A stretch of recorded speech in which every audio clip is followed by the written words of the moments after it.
Sakal Gunar Vande Guru Sri Charanaravindan.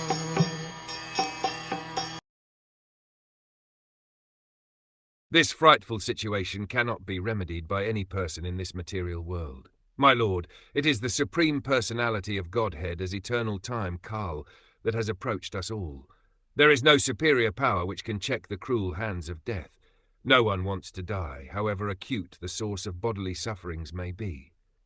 Even in the days of so-called scientific advancement of knowledge, there is no remedial measure either for old age or for death. Old age is the notice of the arrival of death served by cruel time, and no one can refuse to accept either summon calls or the supreme judgment of eternal time. This is explained before Dhritarashtra because he might ask Vidhur to find out some remedial measure for the imminent fearful situation, as he had ordered many times before. Before ordering, however, Vidhur informed Dhritarashtra that there was no remedial measure by anyone or from any source in this material world.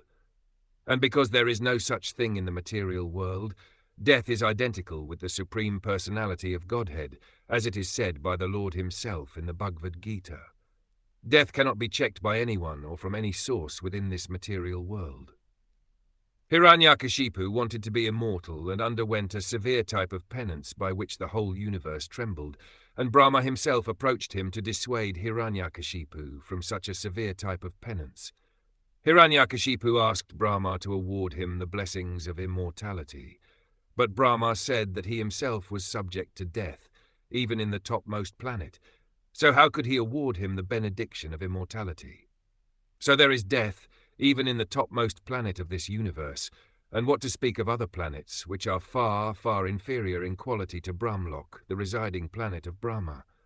Wherever there is the influence of eternal time, there is this set of tribulations, namely birth, disease, old age, and death, and all of them are invincible.